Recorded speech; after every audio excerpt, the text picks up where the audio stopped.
ikikusumbua kabla ya warranty, utakuja, alafu tukishaiangalia tutakupatia betri ya kushikilia tukiendelea kuangalia yako.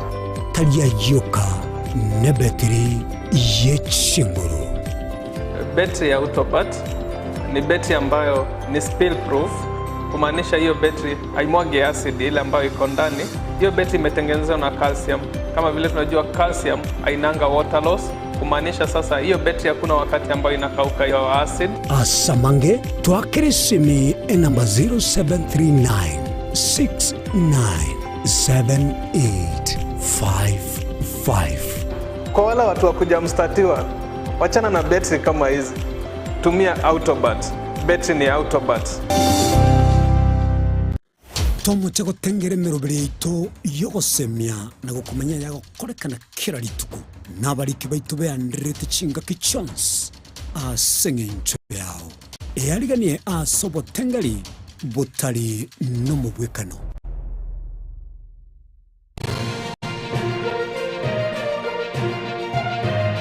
Eye Nensoko TV Oboroso Bumugusi.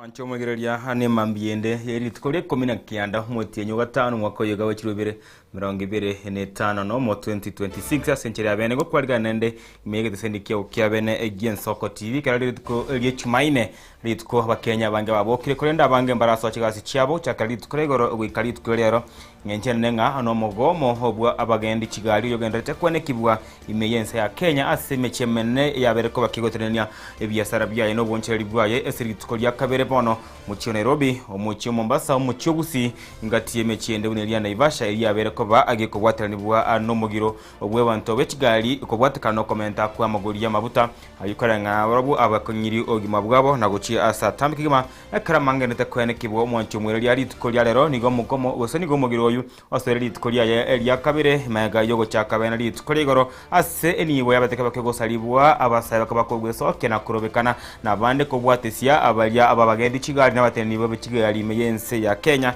esengenche yamo oyo batebangano obukunga kugima obwangereka boko banalya tokarara abange kabakorekana nonye nigo amongima nabeteka bakagosiribwa buna ekwene kibwa kurwa chinsemo au chense ya Kenya nabayigo abonchiri abange bagasiria enibo yabo egento genderete koreto bwabo maneme yense ya Kenya noni tukwalero nigo mugiro genderete para magena bekirwe bara abakenya babokire na korongendera kurobekana asenchera ere yabene esekalinga no komenta kwibirengo bigima obuku bwatibwa no kwenga no goseku wogocha kubwateka no komenta kwa magori ya mabuta aliya haye taya mabuta aliya diesel no nyini go mabuta aliya ye petroli ayu agotume kwa mono unaliya diesel agotume kwa mono ase kigali cyo boncheri mu Nairobi nabo go kigali kigo somba chindagera kora chinsemo chiria achya mugondo etrobini nero ya chakire mambia ya bonega na inche gonkoro kwa Daniel Omwaga na mange to watu chiko kwa na litwe lero nabo go tochika ya kumnyorekera aliya korekana neteka korekana nawe go tinya kwa tukunya sansora century abene korende iboliane mambi yabonega neli ayo mwanchumwiria abwe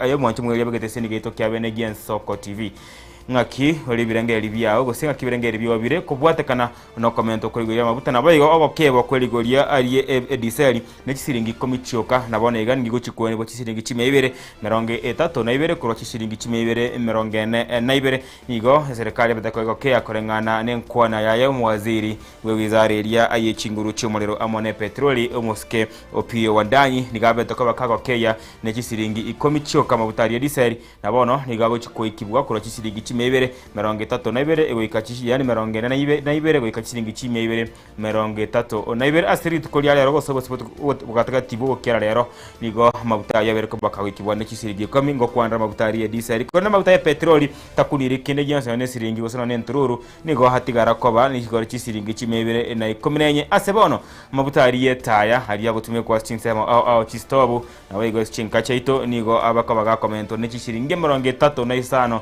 na isato 38 shillings ase wana uchiko ngo chishiringi emia yemo chimi kianda anemo imeyense ya Kenya ase bono abanene matatu babiriko bagwesoke na batebanga ejio tera bagokya na ende tera bakabage kubakuna nigo bado amabutayo ari goromono na nigo bono bana gatibere tukuriga marogo bochikugandro mugirobo buna ho bangere litwa rero amone litkoria nke imeyense ya Kenya gento kene kibukoro mwaro mokebwe kigali anne kigali chobosombe geme mu Nairobi inchiri basoye town ime kiagara nigo babage kigali cyabo na nigo batari basoye gasi gento kiagara ko bage kore maria obosombi yakore maria bonjoreria imeje mu Nairobi amone mechiende yabere ko bage kweneke umugiro yo imeyense ya Kenya na nigo tuchikumekera mange esemambia yabone kwende sencheri abene na renkwarganete to kuona naye nabo kundikira ali uko ombu onte yabye ine waisane kene serikali ko keiri guri mabuta ayedise ne siringi komichoka ine nusenegete ine eli gose no senegete mu rubirwa serikali ko keyi ligoriri amabuta ayedise ne siringi ikomichoka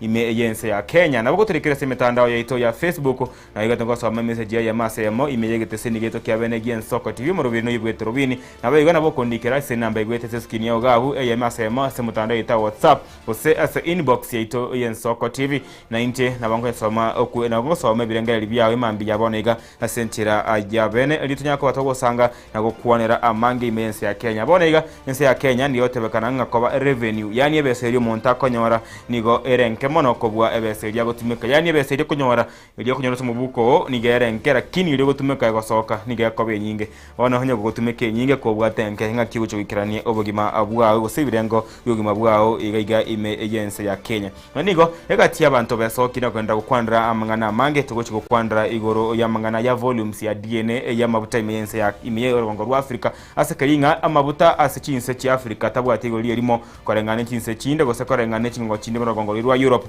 amondo wango rwa Asia kiagera chinse aime ya Africa nigo chibwate amagori ao korengana ane chitax chibil chabo echechira chinse echo na agento korengana na abalingoli abange bamangana yo 10 imeyense ya Kenya wote banga chinse chi Africa chibwente go chamona kobeka ligoli erimo egente kiona kikera Kenya komentakana kwa magoli ya mabuta ime enaisko oyense ya Kenya korende hayare mutuntate go kwalgana lya nkworoki inawe igonte to kwerani mayaga asa abara igete bali barenge muyege siasa na bonega nigo bare asensemo ya serikali na nigo bagendreta kunye togi ya serikali maminche ya barabu koba barenge kunye gikeria aburoro nonyene myaka yo moigane metienye ange kianda etara etayoka korende nigo ntete nkwerani yake mayaga kware kingetro bini ya chakire egati yalingo chiko kwara kyabona mambiga ne chibicha cyakore kante ko rugoro kiziganda ko kana kora mwana igana bego ne chinkwana cyakare cyabarayi bali barenge kwenekia bose barenge kunyegikeria serikali kubwatikana ngo konga akwe eligori elyamagose amagori yebinto anene amabuta haiga imeyense ya Kenya etrobini bona mambi ya chakire asenchira ayabene buna botambe mega ayamenyoncho ngomu bwate John Kebati amona Joshua Nyauma.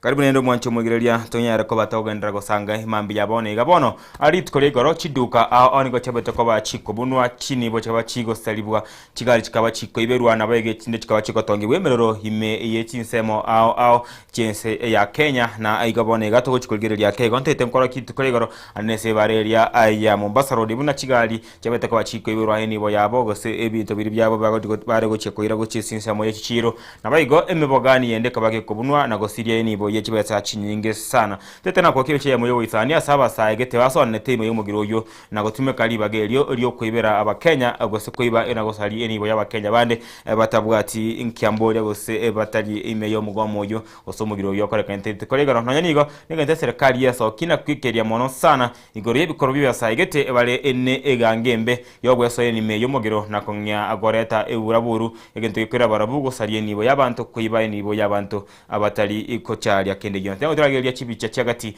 yeni bayabate kubage kwibwa litkoregoro.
Wanchumuireria ni chibicha chio wichania sana ne kerabasae wagosona na gosalia nyibo yabalia bande hinyoranga ujogosalia nyibo ya yenere na bagendere to gochandeke mu buko senge shop ngakugima ayensi ya Kenya korende telebuja abasae bande gosona na korete buraburu na gosalia nyibo o yabantu na barabu bagendere te kon na barabu bagendere te gochanduke mu buko gose bagendere te kwenekia uko bwati obugimo bokongo bagendere te imeyensi ya Kenya korende ekyo kumyankalinga ne supermarket ya yamo imeyo muchona ivasha supermarket kubwate ne bwa ne supermarket ya Powerstar iyo chire sechinsa ya imeyensi ya Kenya kwende ya Naivasha nigo yabate kuba kego tongi bumuriro sana yakoro kirabone gakendere te kureta muburi aramangi kiandage 14 nkiya kugera supermarket ya gutoka sinsa mochiri chia Naivasha yabe kuba gekuyia mara kabere inse ye omukoyo mabweka kero twareche amangana gosoko kobekara kwa jeni sigo kunyora bali basete bugima abo mwako libuyeta nigo yabate kuba kego sambwa na ekaibwa ebinte binge bigasaba ko bigosiribwa na ari tukoregoro nigo yanende yarenge asechibicha na nigo yarenge setrobini anane imeyense ya Kenya asogo sambwa bono gwikako balibu na gosiria kiregento ekyo kyarenge ime ye supermarket yo mwanche mwereria ine sentunda ya kabere inse yo mwako yomo inkiye kugeranga nero yoka mubori agente kubolibwa na arabantu abange bakoboria igali anga ningiye kugera nero yoke gosambwa chinse ya mochi ana Naivasha anekere henta bana bate banga ananganene mangana yege siasa kunya bagwe kwa kibwatania anene asense meyo ya Naivasha kya choma market ikigo chiri chinyinge sana ngoroche ene chibicha achie abasaye waswaime kostonge supermarket yoyo na gosina koiba kiregento egento wikabone igani ngonkwane kibwanga gosinga otebunga igagendete kwa kelyo kire bachika chomorro chegeto roch kalimo morro ikorende amario kiko ikabone igagendete kwene kibwa asense meyo ya Naivasha supermarket ya Powerstar yabete koba age koibwa mabone igente kero kuikeribwa ana abarai au hanene umwaziri ibobore ndibwo ime Onesmus Kipchumba murukomen uyotebirenga abalia bonsi baguchigotoka na chibicha nigo chigendete kuba narya ikonyara gusemba nyara kubwatwa na nigo bachikuru getambokero kere egetindi na hakera abantu abange besokena batebanga hamwe nege siasa nare akobwateranie supermarket yeyo anene eyo gotoka sinse ya mochi richi ana Naivasha korende no kugena gwitonga habasaye kero baguchia koba abakurobekana mbali gusali nibo yonde bwensi nigo barobekana no murembe gende wikia magania abo guchia serikali korende tadi gusalie nibo ya abamino gose abali abagwetana ine esenchire yo ne koreta asara erene na ebikorwa ke bigendrete gose bigendrete koreto bwo bonene hanene igoro yukurebekana agwense ya Kenya na chione chiyo chibicha supermarket iri ya Powerstar kwa bakeba ekego kwa bakoba gikuibwa none nigo mwanje mwelia bono tiga nkuinyoriga imyaka meka yaitire uyo rumora ibwense bonega Dr. William Samoei Ruto uyue ngakie yuo olenge homokonyi bo muraibwense oyo kasogete korwa bisi Uhuru Muigai Kenyatta na bago muraibwe kyama kere gya Jubilee nigo arenge sana umustari mutuko gikeria amabuta yosamogoria mabuta imeyense ya Kenya ngakie mabuta na mentange ne siringi kianda wika 10 chioka yento kyagarate Dr. William Samoei Ruto murayo bone gabwense ya Kenya gwesokia na kugikeria bororo hege korwa yo komenta mabutayo ase abete ko bakagote banga chibili chichire ase parliament chibe ko ba chikorusibwa na chibe ko ba chigokonya gokiye amabuta korende keraso wabise mwaka 2020 enebere chibili chiri atete chirusibwe chikamentwa togatwara chibiri chinyinge ekyo kyabeta koba chigwichurana ntobwate ebiri ya road maintenance levy tubwate gati chibiri chinyinge ekyo kyabeta koba chigwena kyanga mabuta abaire koba ga comment kana ntobwate shipping levy yachete yakoleta mabuta imense ya Kenya ntwaroche extra duty levy ekaba koba neroge koretwa chinga kichigo si ya mentetene siringi simir ngebena yemo road maintenance levy ekaba ne chiringi emeronge ebere na inye aselita egento ekarabonega kerete inga bona mabuta abere koba ga comment kirengaki konyoranga kiro motienyi bo chitariki 14 nigo kiombe kere yeteneta mabuta imense ya Kenya EPRA ikora comment kana kwa magori ya mabuta korende oyo kubwatanibwa no yo kagikerio comment kwa mabuta imense ya Kenya chinga kiechigari ngo mokanyi bo mwarai wense Dr. William Samoei Ruto nabone ga kera service nigo chibiri chinyinge gwetangi chiarengo gento kire mabuta kogenda agisara ine ninki yakwero mwarai wense akorere mamincha ayalia are kugikiria ntete ngora ni magake mwaka magaga nkoro kekera rengo mokanyi bo mwarai wense buna Dr. William Samoei Ruto arenge kugikiria korwa gyo komenta mabuta emergency ya Kenya. Tuko katika hali ngumu katika taifa letu la Kenya. Bei ya mafuta ndio hiyo imefika 135. Mimi nataka niwaulize wale walipatiwa majukumu na rais, subcommittee ya cabinet ya serikali yetu, waketi chini kwa njia ya dharura, watoe advice ndio tujue tunaenda vipi, ndio tupunguze haya mambo ambayo yanazidi kuwagandamiza wa Kenya. Kamati pia ya bunge ya mambo ya energy waketi chini pamoja na waziri, watueleze na waeleze Kenya na watoe advice kwa serikali ili tuchukue hatua ambazo itasaidia wa Kenya kupunguza hali hii ya kuongezeka kwa mafuta ya petroli ambayo itaongeza yale mambo mengine mengi na kuleta hali ya maisha kupanda gharama katika taifa letu la Kenya. And everybody, you know, there are people who have been na hiyo mafuta inapitia Kenya ikienda Uganda. Jameni, unaweza kutueleza vipi ati bei ya mafuta hapa Kenya mahali ni karibu na mahali mafuta inatoka iko bei juu kuliko Uganda, na Uganda inachukua mafuta kutoka hapa kwetu? That is the explanation that Kenyans want to know.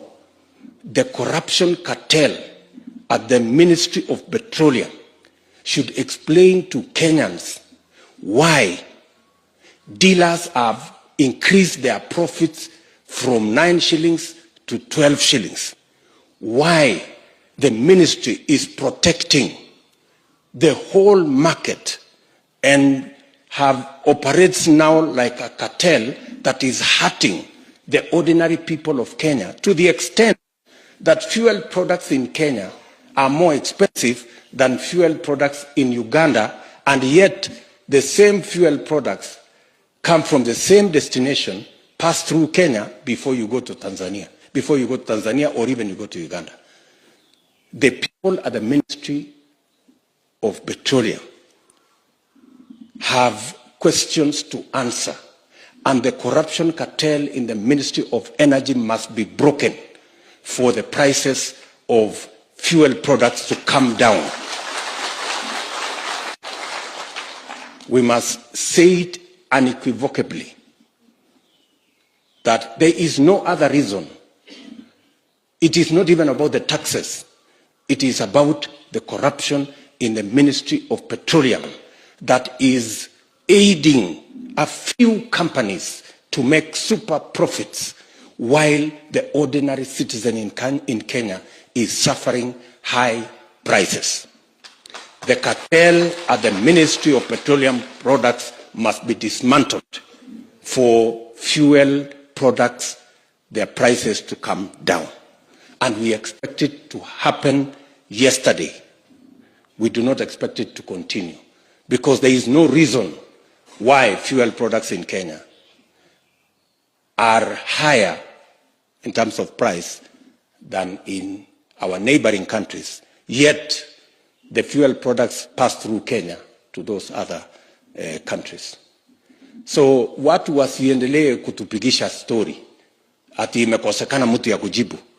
Inakosekana mtu ya kujibu namna gani? Na tuko na a whole state department that is responsible for matters to do with petroleum in Kenya. So we want first the market must be liberalized. We cannot continue to have a market that is protected for the benefit of a few people making super profits and millions of Kenyans suffering at the hands of a few companies that are making super profits and are being protected by a cartel at the Department of Petroleum in the Ministry of Petroleum. Uyu numure wenso boniga Dr. William Samoei Ruto kararengo mukonyi bumure wenso uri Muigai Kenyatta nani garekanite sana kubagikiria abantu bali abayetwe evgurube yokimukia igoro yoko keania ibirengo mebutemense ya Kenya kero uru arenge murai wense hasagotebanga bali bayetwe evgurube gose bali bayetwe libagari yokuimukia gose yokokoryo kwana kinga amagori yintakaire nse ya Kenya nigo batuko babusinyuka siyabo nani garekanite mono sana kubagikiria nakana mumincha yo murai wense oyorengo omuyorenge murai yoye chinga kicharengo mokonyo ye ebwense ya Kenya.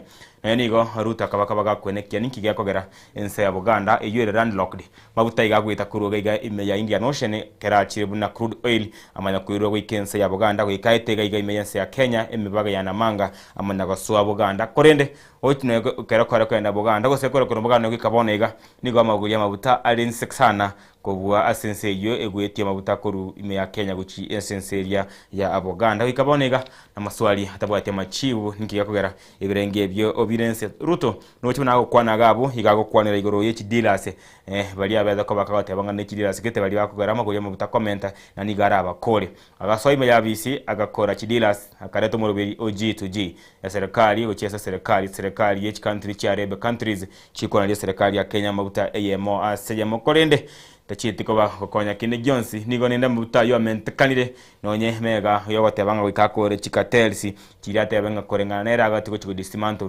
dismantle asoko eto mubiri OG2G korende mamincha yayo mabuta yiganeta comment imeyense ya Kenya wikabone go marebwense Dr. William Samoei Ruto niga kritigoro yen kwa comment ko mabuta yu anekera arisiko yense ya Kenya tere kwa nago stre mukia omunwa yago kwana igoro oyengane yo na nikabonega amaswali ya mange na machibu atabwati agene tukobori bwemeyense ya Kenya gose ninki kegendrete nane morobiri OG2G ninki bunanyorete utaraba ko keania ibirengo bya mabuta gose amaguri ya mabuta imense ya Kenya ayo rekane ko beka gocha gose rekane ko ba omusumali obwato muliro aseriote elibese iliya mo Kenya oyo ikarabonega ogendrete ego chandika gwetera ne ibirengo byoko byugima mabuta komenta igakora nenginchunga ebintu byonsi chindagira nigo chikomenta nonye nigo nonye ne chi transport gose chi fare nigo chikomenta igente kende to kunyamagima yaba Kenya ime agency ya Kenya ingati yali murebwense atwaka kwana akiraringo mukonyi ibwo murebwense nonye nigo keraso etabisi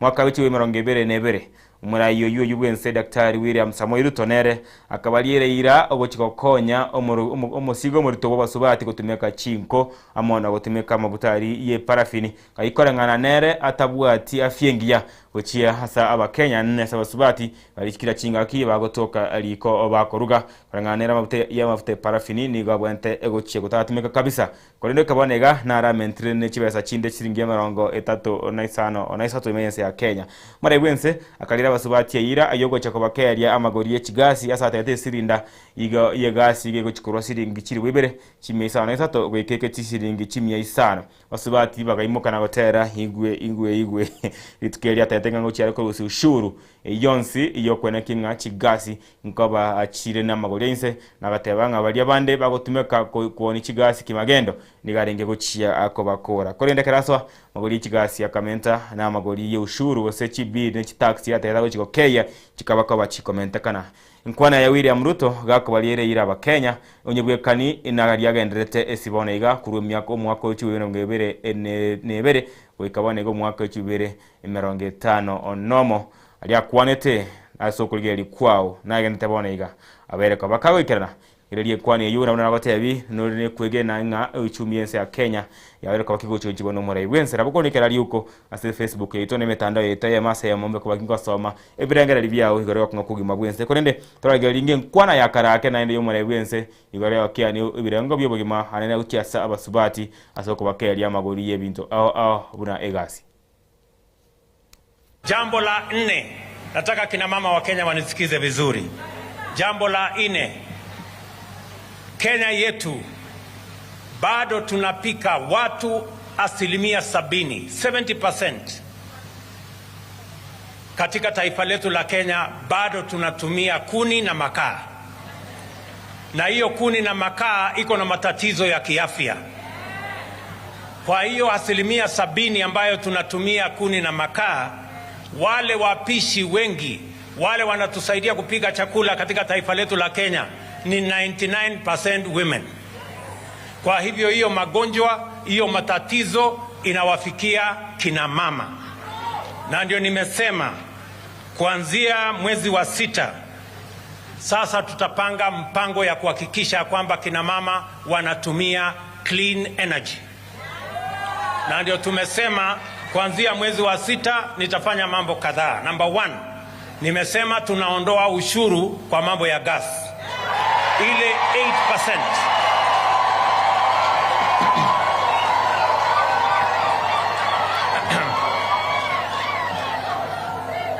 8%. Ile 8% ambayo serikali inachukua kama ushuru kwa mambo ya gas, tutaondoa ndio tupunguze gharama ya gas, wananchi wengi waweze kununua gas. Jambo la 2, leo mnanunua mtungi ya gas shilingi 2,000, shilingi 2,800. Tumesema sasa tutaweka pesa ya serikali kupunguza gharama ya ile ya kilo 6 mnanunua 2,500, 2,800, tutaishukisha chini mpaka shilingi 100.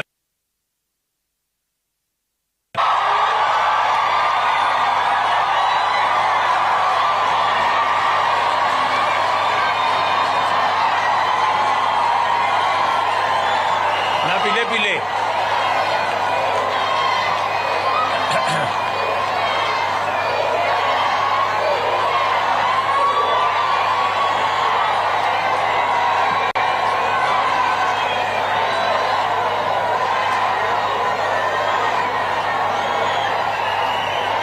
tunaelewana?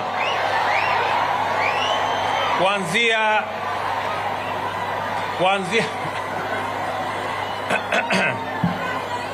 nirudie hapo, wacha nirudie. Nimesema hivi kwa sababu tunataka kina mama wengi. Mimi nimesema hivi, kwa wale watu 70% ya Kenya wanatumia kuni na makaa, 99% ni kina mama. Si ni kweli? Na ili tupunguze gharama ya gas, tumesema tunaondoa ushuru. Namba 2, ile mtungi mnanunua kuanzia mwezi wa 6, hiyo mtungi itatoka shilingi 2,800 mpaka shilingi 500 ama 300.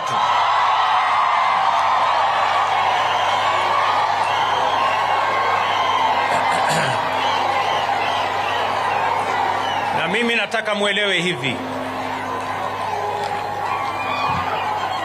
tulikuwa tumepanga kuanzia 2017 hiyo mpango ya gas, tulikuwa tumepanga tangu 2017, lakini haikuwezekana kwa sababu ya ile matatizo mnaelewa, sitaki kusema sana. Jambo la 4, tumesema na nimeambia wizara ya Kawi ya kwamba tutaweka pesa ya serikali katika kupunguza mtungi ya gas. Na vile vile jambo la 3 nataka niseme ni kuna wakora wengi ambao wanauza gas, wana refill ile mitungi ambao sio yao, na watuletea hasara na kuhatarisha maisha ya wananchi. I want to tell all the characters involved in illegal filling of gas cylinders that are posing a threat to users of gas cylinders that your days are numbered. Kwa sababu hawa illegal refillers, they must get out of the market so that we can structure the market in such a manner that it benefits the people of the Republic of Kenya. Tumeelewana jameni? Na mimi nataka wizara ambayo inahusika na mambo ya usalama wa kitaifa na all provincial administration, we want to begin to register every person who is filling gas, and you must be licensed by the government of Kenya so that we know who is filling what. Wengine ni wakora, wanasema mtungi ni kilo 5 na kumbe ameweka kilo 3. Hawa wakora wote lazima tuwasafirishe waende wakiendanga. Ama mnasemaje? Wanchomweria ino muraibwense Daktari William Samoei Ruto mwaka 2023 hange myaka 3 igaya etire kagonekira bakenya ninga gwika igo abana bagochia gotuguru mutungi gwegasi chisiringi chimia isano chioka kuro chisiringi chiribere ne chimia isano on isato timaiti kuresense more gosumutungi irengo kunyogora korwagabu onyagondigete na bokondikira liuko chemie studio mwanchomweria nayo mayagonte ine chira chemura ibwense chiareta bakenya chigokeyo bogima ogokia chi taxi ose chibango chiri chiarenge chinyinge echio chiabere ko bachiko kyago sikukorengana yengo chiabere ko bachikomenta abukunikira liuko ase mitandao yeto nagusise namba yeto gwetaga bo screen nabegese mitandao yeto ya Facebook nenche makingosoma SMA aseyemo onye osoma yatega abu ebirengo gosebya magoli ye gas bikete naro na bogonte yonye biregoro na na bokumanyira inde na nchenso mego iga ayemo aseyemo yakero torochenga gati echire cyane takoba agakuria ingo chira bachika bachigo ikiranibwa korengana anaba Kenya bange unabere ko bakorera na gwesoke na gukwana egento kyabeka tokorrekana tokorrokurobekana wakirengaki ange kiremetie nyetano yose tano mo ogwikora abantu bakorebekana abalimu banyagitari nabayiga abakenya bonchereria na abakenya bonse yasobomo ibakorobekana sengencho yogo kunga kubugima himeyense ya Kenya bono nigeriga mwancho mwiria egati yabarai bali barenga sensemo ya opposition ngo amanyekaine sana osokumogikiria komochoria nyinigo ogochoria eserikali yeyo erobisi chinga kichonse eserikali nga oburayi bwaya nigo bwari ngobobe na nigo botonire na amatone amamwamu gati bare yabwo igonko mukwanira muwaziri Hassan Joho igonko mukwanira umuwaziri Opiyo Wandayi uyibonega uro muwaziri ibwa mangana y'ikinguru cy'omuriro hamwe n'amabuta imense ya Kenya tindiko muyebo umuwaziri wizara ayechibe yenibo imense ya Kenya kuse treasury John Mbadi bonsi nigo barenga abanyagitari nigo babwato umanywe gora mwana bokunyegikiria serikali ende yonse irabisi kirachinga kini nigo bari kunyebulia mabolyo makongu nigo kero ubugenda ko kunyemense ya Kenya nkiyakugera mabutanga ndete comment kana imense ya Kenya kwika abandi bakagweka nabakwimukia chibibiria igora yembe na gotebanga barabumba bakoregasi no murayibwense Daktari William Samoei Ruto korende embure kunyaka batwera kurwara liga iga mitienye meke hango mwaka yomo koro murayibwense amoni mitienyiga emeke ayeto burayibwense bwo mwaka 2022 mwaka 2022 ne tato Opiyo Wandayi hamona John Mbadi bakarekana sana kurwe bunge bakumugikeria murayibwense asebiri agakora aneno so commenta chibango ao echikorangana buni go cyaye tukweka eguru benene na kuito bunyamasi ibwo mwana inchi kawaida asense merio bonchoreria no bosombi nabo igo comment ibirengo byobugima korende tigangora aligeria aya nende ngo cyesere egati echibicha achi Opiyo Wandayi hamona John Mbadi bakumwikerio murayibwense nabo igo esibona iga nincho cyesa chibicha achi abarayi abwabwe bakamotogia komotona na kumubekere gutwa umurayibwense ya Kenya turachakira anechibicha achi Opiyo Wandayi amona John Mbadi. We must reject these attempts to increase the price of petroleum product because that will increase even the price of electricity and therefore will increase the cost of production. Order, Mbadi, yes. This is the issue. Who advises this government? Who are the real advisors? In terms of economics, in terms of finance management, leave alone politics. Politics we can deal with later. But who advises this government?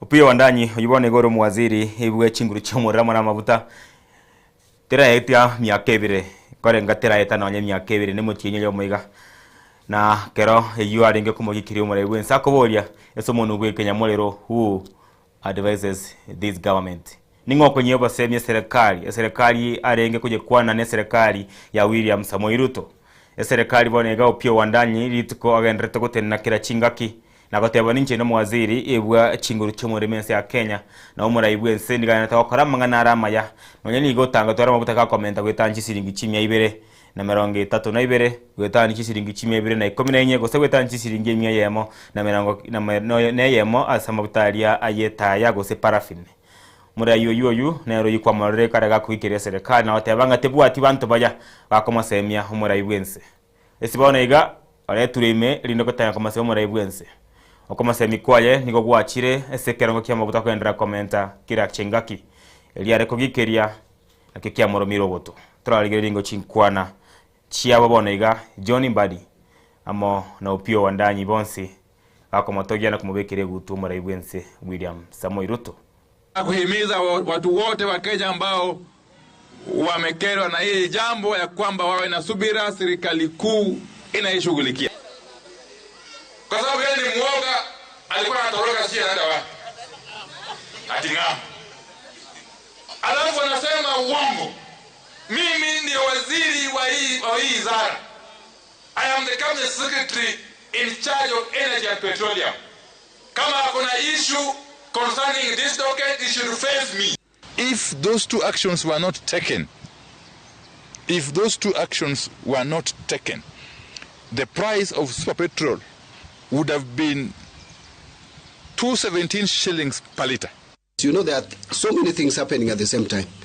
Remember, there's a war in the Middle East. We are looking at the impact of that war. Already, we have reduced VAT on petroleum products. We don't know for how long. So that is something we must factor in our revenue project.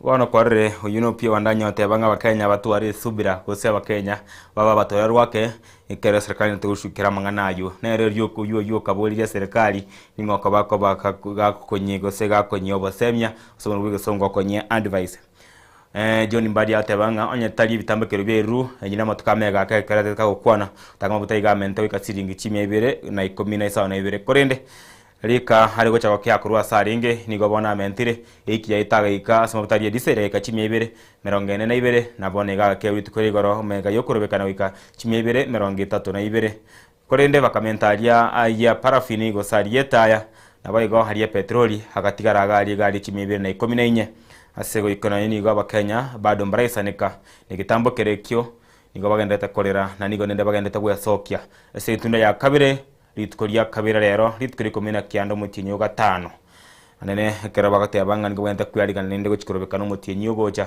kunyora bali bataka bosiria magimabo ine indito gocha korobekana mbakari likorende mwanche murire ekero bono igana ende ya serit koria ya kabira rero omugiro oyo wabanyene kigali abagende kigali nabayiga bakenya bonsi bali bagontu bakorobwe ncheri ao igo bagendete ko soime nakobwaterana nabali abatenete kigali nabali barabagende be kigali meyense ya Kenya nigo bagendete kwene kyanga nigo abana inchi bagendete gwetera makongu ase kibara okoborwa agwe kigali bone go kwareko korekana chinsemo ao Waigo nigo bakorera ligori iregoro elio nonya chibigibigi chigosaba chibesa chinyinge sana mwacho mwelia negetambukero chibibigi cyako chigosaba chibesa chinyinge sana anene senge ncogari nchiyo bara na hegento yokora tumike gotara bonega ne pigipigi aneme mu Nairobi kere bigibigi yoma tenere go tano ne bicharo charo ni mena bera betete se bara ne konne na bigo gwetia nonye ne menganyi meganyara yawe ikiriga ribu korende babonega nigo bagosaba ligori rene mono kabisa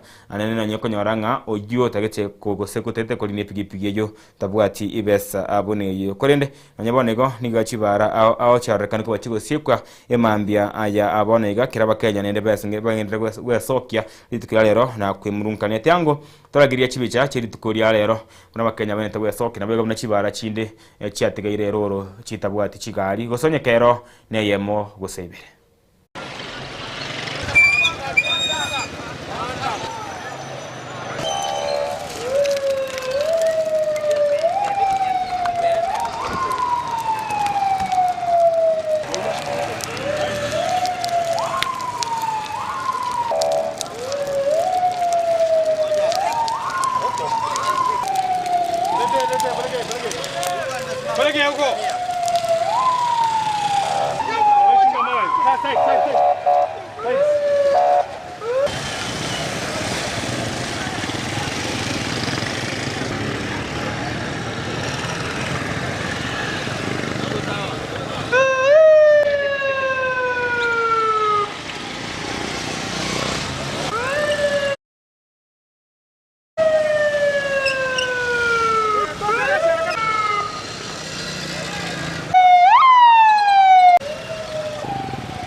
Mwanchumwili chine chibicha chiali agendrete mambe yabonega korwa as aneno mocho Nairobi as abantu nende beso kirikegima korobe kanali tukori abali akabere elio korwa elio kolera gosekolera igore obogima bwabero kubako bakongera uchumi yatirire anene kubwetekana mauta umweto mwanchumwili akara mabuta komenta nigene sababu nga kiregento wika kemente kagara mabuta hanaro inchini yo uchumi yense ya Kenya kagara mabuta mentire chifea nigo chikomenta bana gotebye abukale kagara mabuta mentire nonyene kigari nigo chigo tumeka kibeza chinyinge kuoya ebintu buna chindagara kuromegondo chibando chinyanya chinyeni nebito binde binge kuro chinsemo chiri chimigondo igobono nigo kireboge maboko nga kirase na kiransemo igoro ya mabuta kira mabuta na aro inchini ya ensego sense ya Kenya go sensengima bunere kurende ikabonega rochinga basigari inge ngaboneka batore chinga kichinko ngumwanche mwirire mambi yabonega korusia na kwikora hemete hamona magena kuruensemo yechibara aho mecheno biche bariko bachigo siekwa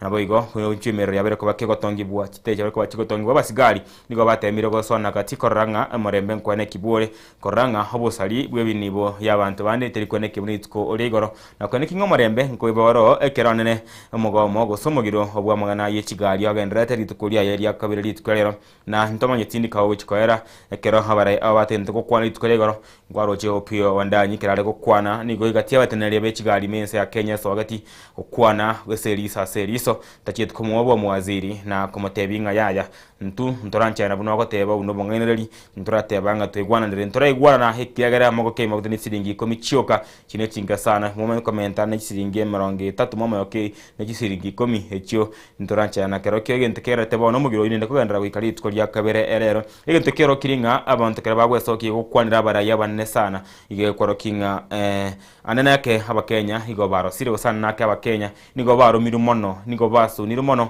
kubatikana nebo ngima bungende teko konga ase chinsemo au chiense ya Kenya koni kera liu konta ebyo sore kuna okwegena kwa nga kioroche amangana agendere tayo bugima bwa nga kiborgo sebire ngo bugima nga kibire chinseme iki chiaole nabo igo abarayibalia osab morayibe sekaniriya okuganiriye ebire gosekaniriya ebelia betako bagako balira chira cyari teko bakulira abakenya anekera linge kuliga chikura cyo mwaka 2024 nebere checha tukideka mirongo ene na kiando mwacho mweri go chinse chabona mambia ngoso sense moyo gaiga ya Facebook na rango ngati ya balia bali kire chimese go chawo chimese chiabo yakoro kwa nere jeria kirboko ro chinse mo cha bari ni agatebanga Mr President umefikiwa, come out with a clear answer and talk to Kenyans over fuel increase.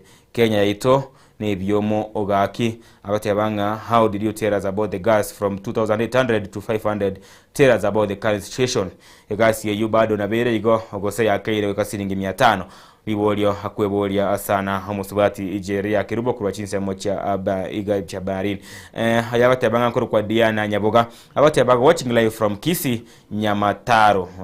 Actually the point is, are you going to reduce the cost of fuel or not, Mr President? Ibolyo ria Diana Nyaboga kurwa chinsemo chiria achia Nyamataro egotoka galia ngeno mochiobu CSMO yebunge ya Kitutu Chache South korengene wodi ya Kitutu Central county ya Kisii. Diana Nyaboga kubolia, Mr President, are you going to reduce the cost of fuel or not? Come out and talk to us. Nkorengaga ukwane gasenye ncho marebwense karaboneka tarasoka gusetere gore umunuye ukwanerengana yoko konga wo comment kwa magori ya mabuta ayogandre takoba ekego chekane entoko musumali obwata makaramulero ochiaseri hoteli bese elio mu Kenya uchumi ya Kenya igagande takoba agenkongu okianda agekomi kerande museribege sukuru Salams Club wekaga chuba abati abana warime yomoroberio wetrobini mambe yabone gambi yamono kerandi Dennis korochinsa mocha Salams Club gabu na Kuru City baide na Kuru City ngakienrete ntwaro chega tiemegero kigandrete kwene kibwa na Ivasha na Kuru na wagote bya korogabwa kerandi Dennis anye kongigwete onye gose go sonjete abago ntebe nkigandrete korochinsa mocha Salams Club gabu na Kuru onye mugiro no gendrete chigari nchire bara onye nchiyo bara na bokundikira liuka ya masa yamo na nche bago inkolisa mamega iga gosemu atongire mero mwasoire para elio kolera wakunga kweburongo bugimane mega yo comment ko mabuta asebirengo obye igoro kerage awate mama Kerutu awate from Mariba watching live ni kondani pamoja ditamati mbu ya mono mama Kerutu ko chinsa mo chamari bagusenga kimole Mariba moso mpara mole gosemu gondo mole timanye tira kina bokundikira liuko na nche ndisa ya masa yamo akoro kwa David Matata Nyamwario David Matata ko magwagwa no inde na mama Dorika Mogamo to Richards Luanga abatabana David Isoe omwana Nyarinda Nyasani omwarembe gati yabande buna Tausi abatabanga no bari meyen soko TV so muri Betrobini na nigo bagende ko nego ndako bago ikomwere ngati abari bagende kolika chi messages gose chi ama uko go cha mega mambi yabone go mwancho mwelia gande ko kwana mangi kabisa igoro yali agende ko na aliese ya Kenya ninchika bagingo kworokia na gukomanya nikigende ko chinsemo au yomogiro bwatirense nga yotara bwata nga yomonchira bagende buna botambe nyora yonsi to kunya kunyamurekera gaiga imeje mu ruberio Bwetrobini to kwana mangi kabisa nyara ko batogo sanga ebyo tunyara ko batoko manyanya nabagonte byamana na kwetiri boli yanene aya gwesane kire enali murebwe nsaro ko bakora abakenya agwikira bonega anene ko ruane chira chiri abarirete cheko keya magori y'ebintu au cheko keya magori y'ebango nawe ugati y'ebintu binde binge aboko nekerali uko asenambe gwete screen yawo gabwe nche ngosoma aya mase yamugwetire semetando ya WhatsApp usena bokolika asechi messages nawo igo inbox galia usena bokolika seseme yeto ya Facebook nche ngosoma ali uko ya mase yamukuro sumuro Bwetrobini mambe yabonega togoska kake igo mwanchu mweli nigo togotambuka bono toso sitiko gose toso asoma kwenye umuraiwe kiama kirije Jubilee kuma kwa na Daktari Fred Okengo Matiang'i nigoli tukoregoro habeta ko bagakumana nabo bwatani be kiama gya Jubilee kurwase county ya Kiambu abachiri bucha bwatani abona akabakwandra nato ko bakakwana mange nabo igona habeta ko bagakwene kibirobiri kiama gya Jubilee kyabekira nene mega jogos ko mutwe we delegate ya wende kumina na bari bwatani bonsi miense ya Kenya baro beri ko bona mali tukoregoro amano yo kabiri umuraiwe nsuru mugai kunyata kurende ko bwatakana no korobekana kwende kwene kibimeyense ya Kenya nigobone bikale yatoka bigoski umutwe wika eikiego cha korende Matiang'i nabatoka ko ikaransa nabagwatani be kiama gya Jubilee kurwa sinsemo chie county area Kiambu akabakwanira mange na kwenekya bene emirobiri bene ese kiama gya Jubilee kyabekire likore tomarembe kwenekya botoyero anene kerabache goswabisi onye kawuchikonyira chikura buno moraibwense ya Kenya omwaka ogo cha 2025 nebere oni go Matiang'i ni gatetangi kyamekyo nigo kibwate obunyamwasi bokongu na nigo kiwuchikoreta moncheria manene na nigo bane ketya bakenya nga onye kawuchikosobisi nigo hagochiko koremere memiya na nige kyamekyo chikira gũkũrania na koretera wa Kenya ogotweru anene sense media ayo bakunga kuyo mense ya Kenya na bataka bagaruka ikiri bitambukero au gwitu kwa abantu ebwente kwene kibo imejense ya Kenya sekore ngana nere abantu nigo bagusira magimabo machibu andonsi yateriko bekuteneni ngiki abere ko ba agiko baitakera ari kwando murandi ule bakagusira bagimabwa yesenchera ayo bututukanu ne yone kwana ya Daktari Fred Okengo Matiang'i tangu taranyigwa inkwana abataka bakagukwano sobo imesana ale chinga kichechi ntambe gukwana na gukwandira abakenya bonsi nawe gabwate nibeke amegia Jubilee igari ya sense media ya Kiambu. Na nikiongea haya maneno, I am very honest as I've always been. I think I'm one of the people in this country who have kept cautioning Kenyans that we are headed in the wrong direction. That our fellow citizens who are in government, because in Jubilee we try to be restrained and we try to be decent. Our fellow citizens who are now leading our country have made so many mistakes and they have mismanaged the country in such a manner as it would be unimaginable how we will not be in a crisis. Sasa imefika hapo mahali tuko sasa. The country is at a standstill. Everywhere in the country is pain. Kila mahali unaenda.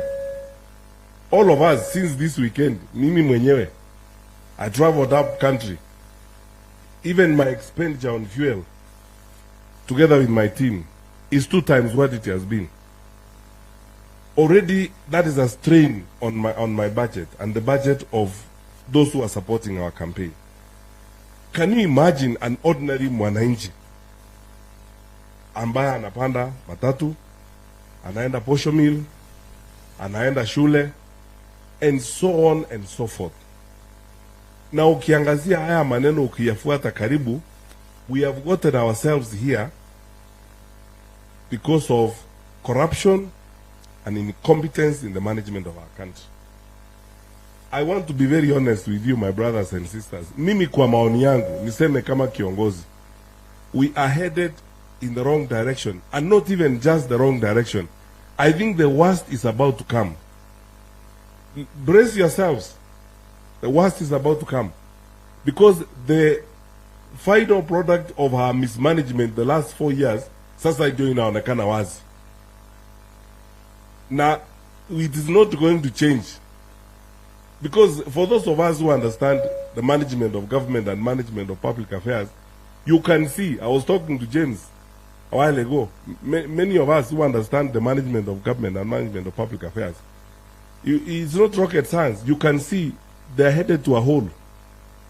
Na hii ni shida. Hawa watu wote ukienda kila mahali, the level of insecurity in this country is historic. Hatujafika hapa. Ama nasema uongo. Wizi, pickpocketing everywhere, harassment ya watu, every part of this country. Rural Kenya, urban Kenya, hakuna mahali. I was talking to a friend of mine this morning who was driving from Eldoret to Nairobi yesterday, came across what looked like a slight road accident on the road. Within several minutes, people have come from somewhere and robbed almost everyone clean at that scene. The level of anger and frustration in the country, ukiongea na wananchi kila mahali tunaenda, na nyinyi mnajua, nyinyi viongozi wengine hapa tumetembea na nyinyi tukitafuta kura, from Kwale to Kakamega to Kisumu to everywhere we have gone. The pain and the anger is the same. And I keep asking myself this very simple question: where do our leaders live? Do they know this? I stopped over in Bomet yesterday. The kind of language you hear from wananchi is shocking. And by the way, I still want to insist, we are headed even to a worse position because of the mismanagement we have seen in our country in the last 4 years. Wheezy, I mean, unprecedented looting of the public institutions. Theft, left, right, and center. I mean, even those of us, let me say something today which may look a bit insensitive. Even those of us who had misgivings about these leaders, we actually didn't think it would be this disastrous. I mean, we thought they would get to a point where they would at least listen to religious leaders. The Conference of Catholic Bishops has spoken loud and very clearly. NCCK has spoken very strongly. PCA leaders have spoken. If you don't want to listen to us, if for some reason the rest of us don't mean anything to you, but men of God, ordained church leaders, that's the voice of God. They have spoken to you that the country is going the wrong direction. What you see day in, day out is arrogance, insulting language, pettiness, and a total disinterest in solving the country's problems. So, if you are observing what's happening now on TV and across the country, we are in the middle of a crisis. And if it continues this way another day and another day, we are actually having a doomsday scenario. And all because of incompetent and bad leadership.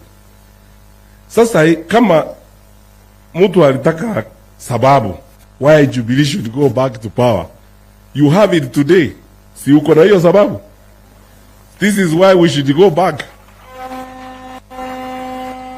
Ndio tunawaomba wa Kenya tupe hiyo kazi, muone vile tutaendelea mbele. You will not have these kinds of situation because our government as Jubilee will not get into a fictitious and criminal agreement like that G2G and cause the prices of fuel to get where they have gotten today, kwa sababu pesa inaenda kwa mifuko ya viongozi. Sisi kama Jubilee hatuwezi kufanya hayo. We will respect our people, tutaheshimu nchi yetu na tutafanya yale ambayo tunatakiwa kufanya. Na nyinyi mnajua, wanachama wa Jubilee wenzangu, sisi tumefanya hii kazi before na tumeifanya vizuri sana. Wakati tulikuwa kwa serikali hatukuwa na shida hii mnaona kelele kwa mashule, hatukuwa na hii shida mnaona kwa afya. Hali ya usalama sisi tulikuwa hapo, hatujafika mahali tumefika. Wakati Reverend ameongea hapa last week, wakati yule kiongozi wa kanisa ameuawa kule Nakuru, ninajiuliza how can that happen in an independent country like this? Broad daylight, mtu anauawa na ni kiongozi wa kanisa, na sasa ni stories tunaendelea kutoa tu, sijui ilifanyika namna gani, labda ilikuwa hivi, labda ilikuwa namna hii. You can see clearly we have a problem. And fellow citizens, I think we will execute our leadership responsibilities with honesty and sincerity. The price of fuel as it is today is unsustainable. The cost of living is going through the roof. It's unbearable. I don't know whether there is anybody who can live in this country with this state of affairs. That is why the only logical conclusion you can come to is that these wonderful good people in government, whatever they are, mambo yao ni munataka tuwape tamu mwingine.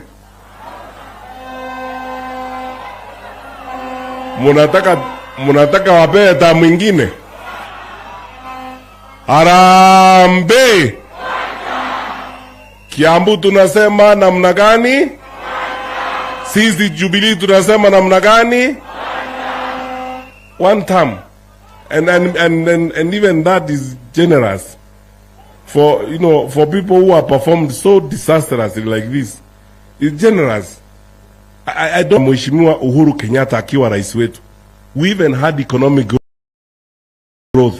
COVID-19 na tulikuwa na shida, lakini we managed the country in such a way that life was bearable and it was manageable, kwa sababu kila siku Rais Kenyatta alikuwa anauliza whatever decision we take, lazima tufikirie yule mwananchi wa kawaida, yule mwananchi ambaye anaenda kutafuta sukuma wiki pale, mama mboga na wale wengine, wale ambao walituimbia hapa na mambo ya hasola, mama mboga, boda boda, hiyo nyimbo yote.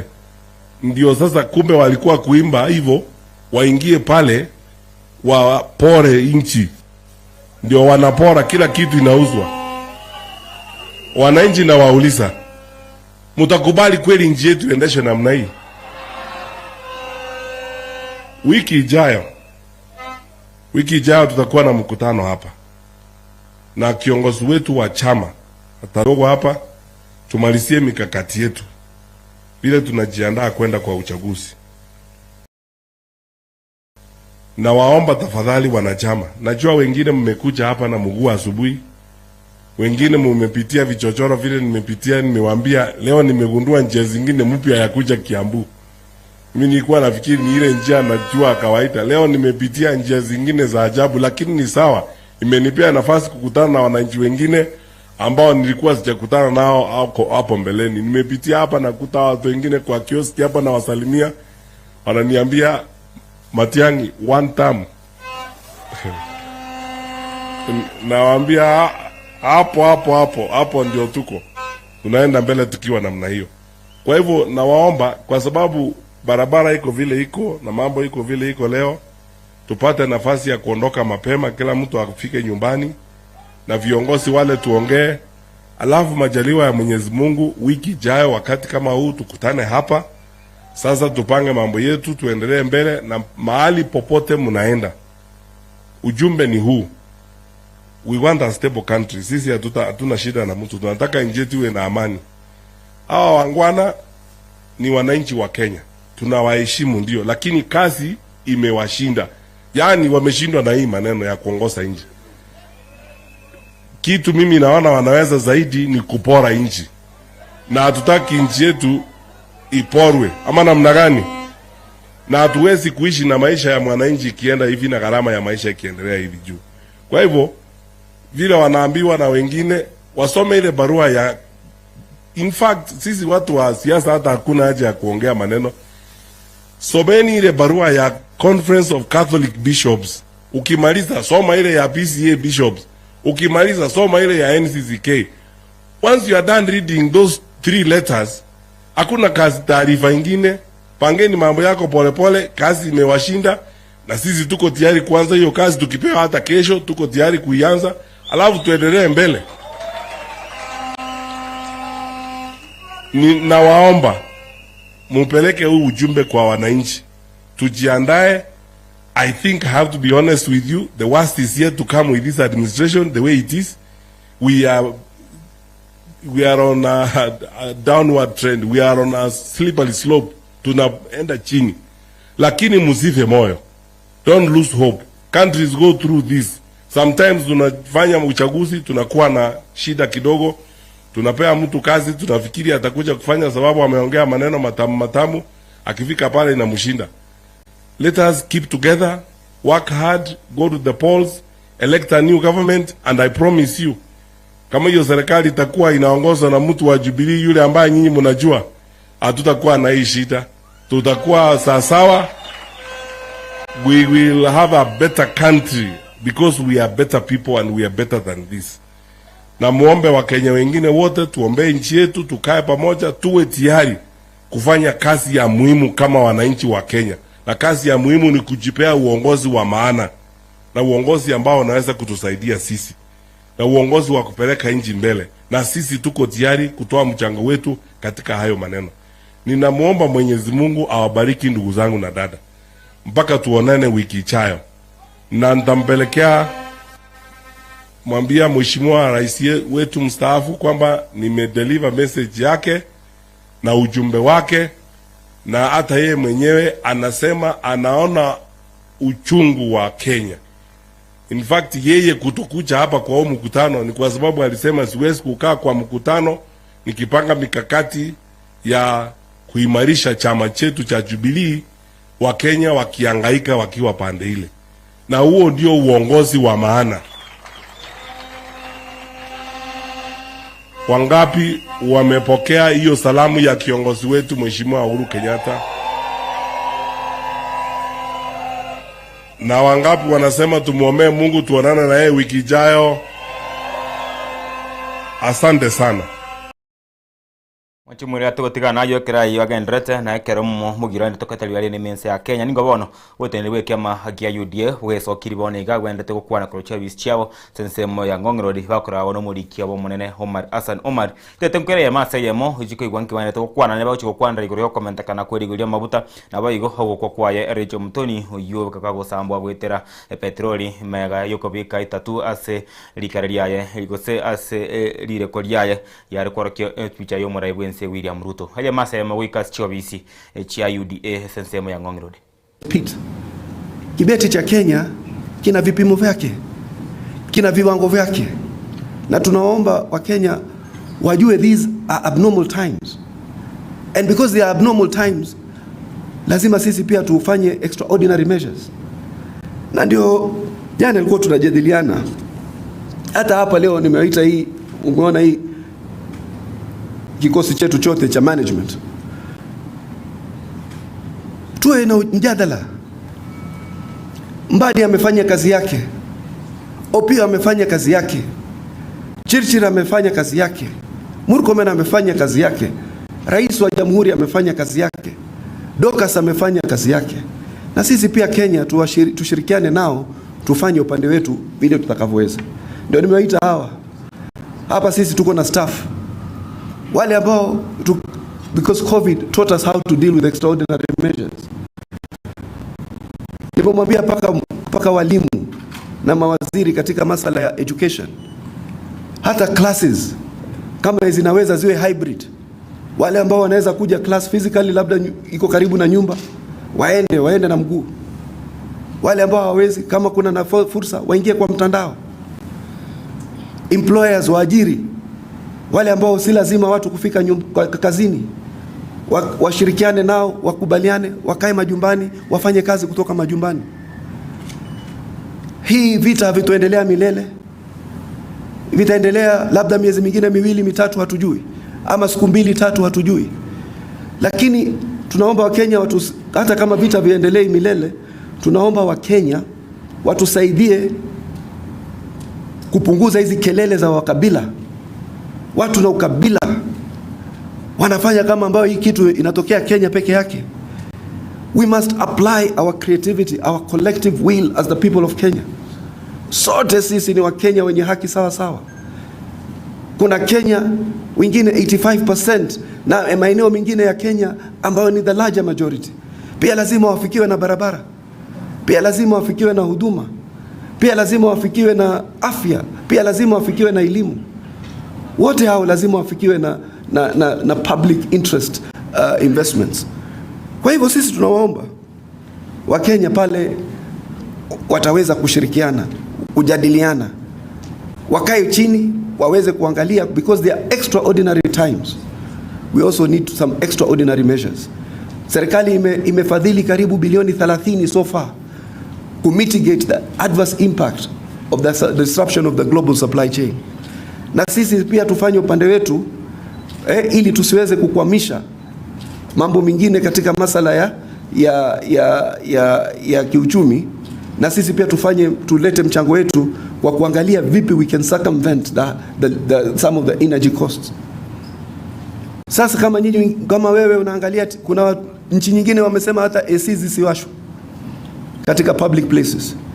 Kuna nchi nyingine kama ulikuwa unaangalia TV mpaka saa 6 za usiku, si ukilala saa 3 kwa hii wiki 2-3 si ni sawa pia?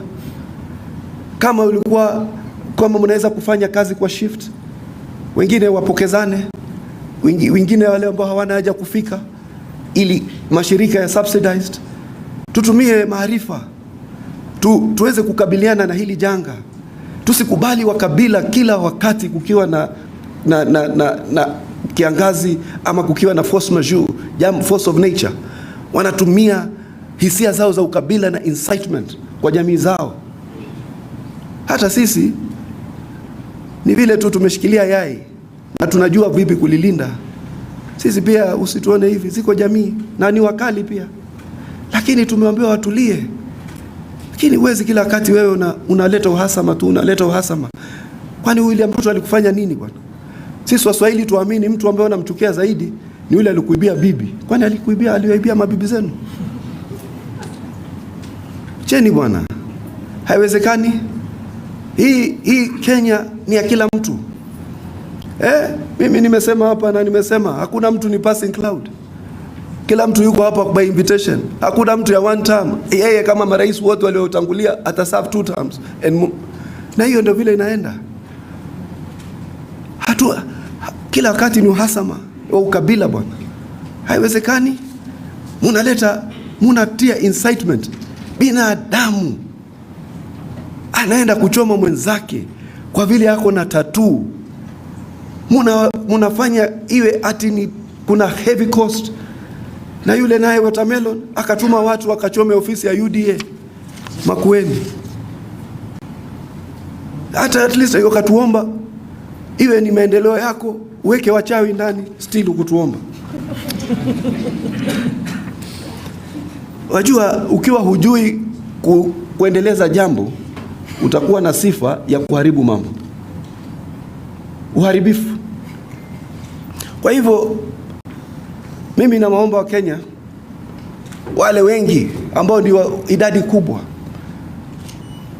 kwamba serikali imetekeleza mchango wake katika hili jambo.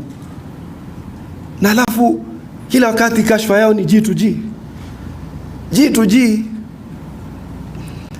ndio ile iliokoa hii nchi kutoka janga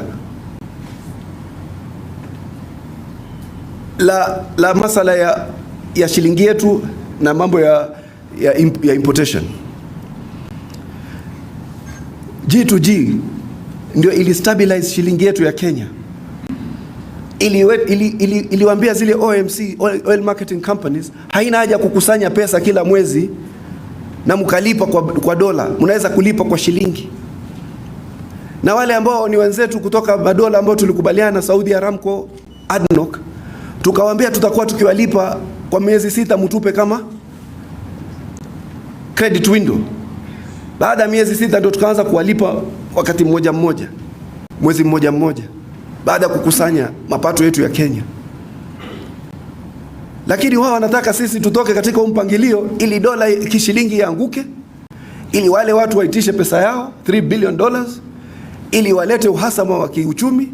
The whole idea about Rigiji, Ndindi Nyoro, Wamunyoro is to sabotage the country's economy, to ensure that the country's economy reaches a point of menopause, unable to produce, so that they can blame other Kenyans for lacking the competence to run Kenya's economy.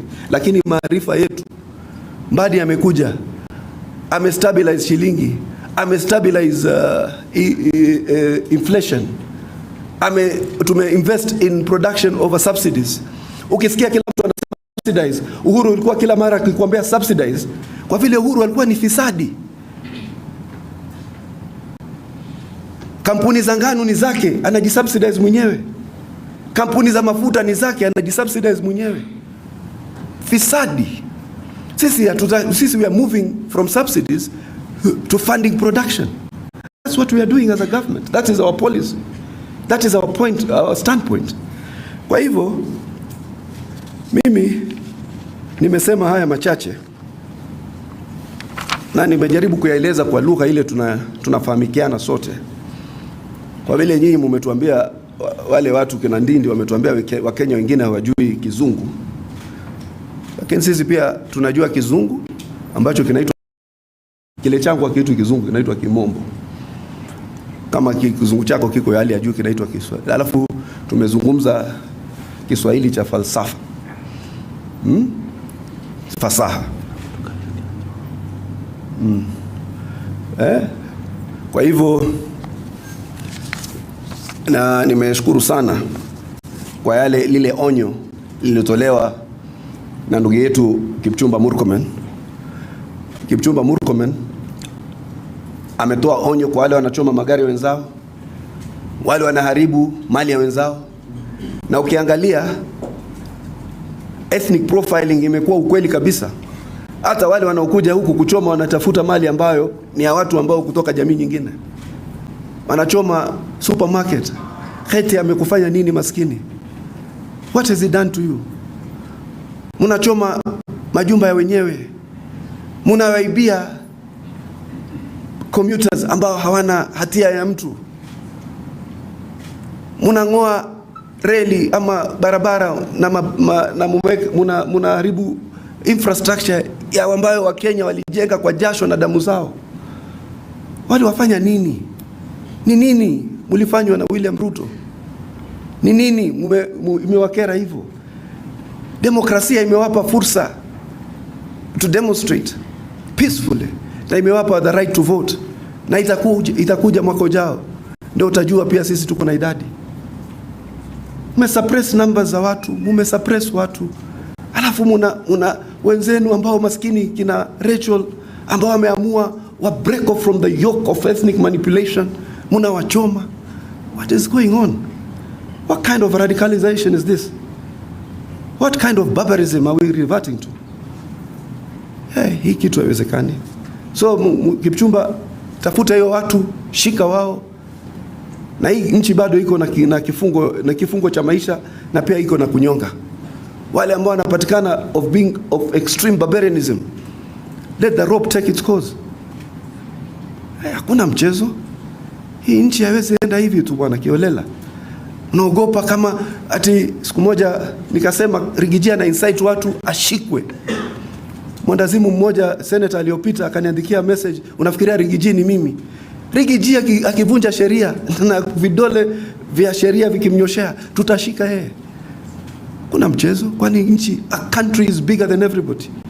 A country will live beyond all of us. Hakuna mtu anaogopa mwenzake bwana. We have just exercised restraint and patience, but don't test our will. Iko nchi ya Kenya kubwa sana, na hata William Ruto atarudi. Inaonekana, matendo yake yanaonekana. Vile tulideal na cartel za nyumba hapa, tukaanzisha affordable housing. Tutadeal na hizi cartel za matatu, tuanzishe BRT na commuter rail. Na hiyo 386 million anataka wapatiwe wao ufadhili kama cartel. Niwaambia kina Chirchir waweke kwanza kujenga hiyo reli, commuter rail, na waweze kuweka nini, BRT, bus rapid transport. Si hatu tumekosa maarifa. Hii nchi iko na maarifa bwana. Si sawa. No. Tumekaa, tumengangana, mmetugandamiza, tumewaangalia, wengine wakaitwa sijui Pwani si Kenya, wakaitwa magaidi. Wakati wa Uhuru Kenyatta watu 600 na walipotea, 386 walitoka maeneo ya Pwani na Northern Kenya. Wengine wakaitwa Mangoroko, wengine wakaitwa shifter, mkatudhulumu. Hatukuvunja nchi, tulikaa pamoja, tukaongojea siku yetu, na imefika, tukaenda kidemokrasia. Na nyinyi mkiwa mumekereka, ongojeni demokrasia. Hatuna ubaya na mtu, lakini hamwezi kuonesha kila wakati kiburi na majivuno. Hapana, sisi pia tumesoma. Sisi si wajinga. Sisi wale wavivu wa kuongojea nazi kuanguka. Mkatuita hivyo, mkatutia ila, mkaja mkaiba mashamba yetu. Kenyatta wako na mashamba Kwale, Taita Taveta, Mombasa. Na babako alikuwa mzee, alipata aje hiyo mashamba yote? Situfanye tukasema bwana. Mzee wa miaka 10 amefika 85 hawezi hata kutembea. Anapataje mashamba yote Kwale, Taita Taveta, Mombasa, Nakuru, hii Thika Road? Wamechukua ndugu zao wameweka kwa maslamu, Maruiru, mawapi, wao wanachukua mashamba yote. Msituambie bwana, msituletee mtu kazungumza bwana. Sisi tunajua where the rain started beating this country is when sons and daughters of pseudo freedom fighters and home guards took the reins of leadership over the real revolutionaries. We know that for a fact. Na sasa hii revolution inaendelea. Tunageuza, tunapindua kila kitu. We are reorganizing the architecture of state. Na itawakera, you regard William Ruto as an outsider from your arrangement. Ma-outsider wameingia, tumewasili, na tutaendelea kuhudumia Wakenya wote, na serikali itawafikia. Iko maswali? Yes madam.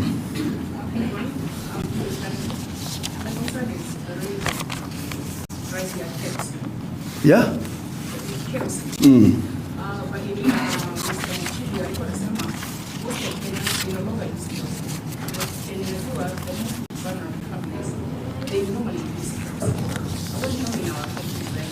Sasa hiyo ni ule mjadala jana wa watu wa matatu walisema kunawezekana kuwa na adulteration. Wajua kerosene kuchanganya na diesel ni rahisi zaidi na ikaharibu engine za magari zao, kwa vile ile bei ya kerosene na kiwango ya bei diesel ilikuwa kubwa sana. Lakini wajua William Ruto pia ndio anajaribu ku create an LPG downstream ili Wakenya sasa waweze kutumia gas as an alternative source of energy. Na hata by the way kuna kitu nimesahau kukuambia, vipi rais wetu anafikiria mbele. Hii Afrika yetu hii, madam, Africa produces 10 million barrels of crude oil every month. Africa only uses 4.5 million barrels of crude oil every month. Meaning Africa produces more oil than its own consumption. Lakini the only refinery iko Nigeria ni Aliko Dangote. Ina refine only 650,000 barrels of oil. Sasa sisi tukasema, William Ruto akasema na President Museveni walete kitu inaitwa, wavunje hii kitu inaitwa fragmented markets, wa integrate markets zetu. Sasa sisi na ushirikiano wa Aliko Dangote, kwa kutumia maarifa, kutakuwa na refinery either Tanga ama Lamu. Ile petroli inatoka kusini ya Sudan, ile petroli inatoka Uganda, ile petroli inatoka huku maeneo mengine ya Angola ikuwe refined hapa, alafu irudi. Hatuna haja straight hapa Hamus wapigane paka wamalizane. Sisi tunaendelea na petroli yetu. Sisi ndio maarifa. Kwa nini maarifa yanaonekana? Stability and security of Africa's supply and resources is demonstrable in this government. Lakini mkiwa mmetota na ukabila, hisia yako ni chuki dhidi ya maarifa, huoni hata lile zuri ambalo linatendeka. Aliko Dangote amekuja hapa, anashirikiana yeye na wengine Tanzania nani. Na mnajua kwa nini? Sababu moja ya kuweka Tanga ni nini? Ile pipeline ya kutoka Uganda ya crude oil imefika Tanga tayari, so that ile oil inakuja Tanga, inakuwa refined hapo, sisi tunawaregeshea Uganda kupitia hii pipeline yetu. Maarifa. Ni mnafikiria tu ukiona vyaelea jua vimeundwa, hatuwezi kosa maarifa ya kuongoza hii nchi, na William Ruto hawezi kosa. Ndio nikiona huyu jamaa sijui Africa is our business. Business gani bwana? Wewe ulikuwa unauza hisa tu. Kwani broker? Sasa siku hizi anatulecture uchumi kila wakati bwana. Wajua tumenyamaza, tunaangalia. Wewe unajua ukiangalia wale watu wanashiriki katika kuimarisha uchumi wa hii nchi are the finest economic minds. Unaweza kufikiria uko katika Ivy League. David Lee, Mohamed Hassan, John Mbadi, Mohamed Aden, jana amekuwa appointed KRA. Bwana, it's not that people are not thinking. Alafu kuna Ruto mwenyewe. Na kuna sisi pia tunasoma brochure, pia tunachangia. Sisi pia tunajaribu kuelewa. Tunachangia mchango wetu, tunasema nchi hii ilifanya hivi. Na sisi tufanye hivi. We are not a pack of fools bwana. You can't do that to us continuously. That Africa is our business. Wewe, mimi, nani katika hii Kenya, katika umri wangu, ameparticipate zaidi ya sisi kutoka Pan African struggles? Sisi tuliingia pale na falsafa na itikadi, tutaka kubadilisha. That's why Kenya is steadily moving on the path of democratic socialism. Wale ambao wako chini, tuwapatie afueni, tuwapatie heshima, tuwapatie nyumba, tuwapatie maji, tuwapatie riziki yao, food security. Socialist agenda under a democratic framework. Ndio inaitwa democratic socialism. Wewe ambao uko na kingi, changia mwenzako ambaye hana kitu. Na wewe ambao huna kitu, tukuenue na wewe pia uinuke na heshima. It's a humane government ya huruma na compassion. Yes, you're asking a question. Yes, the question you mentioned one level of petrol. So my question is regarding femicide. We've seen a very rising case of femicide with the disappearance of children. As the national government, how do you ensure Kenyan staff be safe?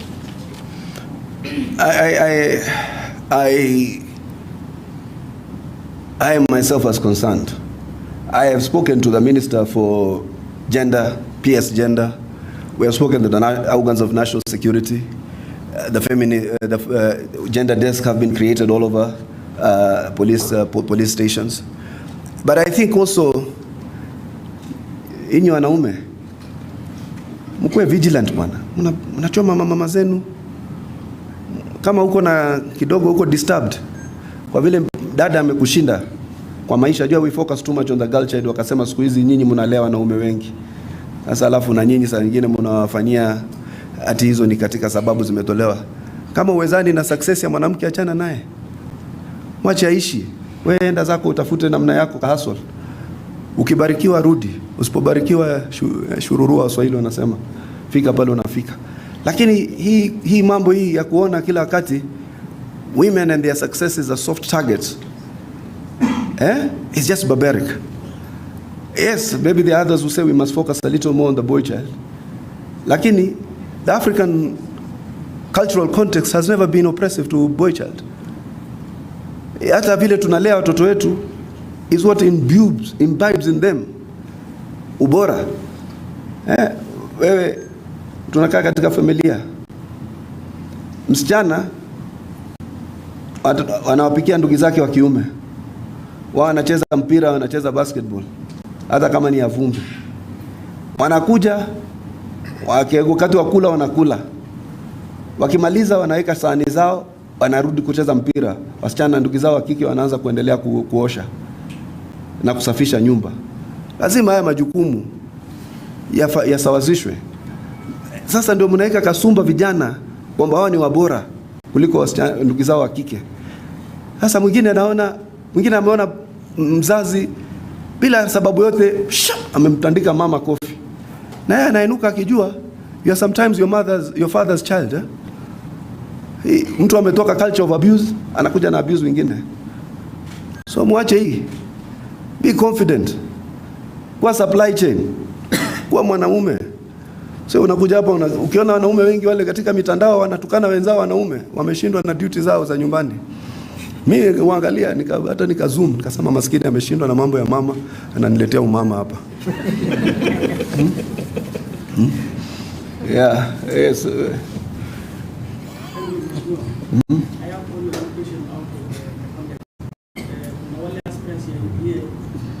Wale aspirants wa UDA wananuisa ya kwamba wanafanya bidii hapa Nairobi, lakini kuna wale wako kwa broad-based na wako ODM wamepewa kipaumbele waongoze Nairobi. Like example, Ruto alikuja pale Lang'ata, alipatia mheshimiwa Chelango aitishe aspirants wote, lakini akaita wa ODM peke yake. Unatuhakikishie aje ya kwamba tutakuwa safe next year wakati tunaenda general election? Thank you so much. My name is Rutija. Thank you.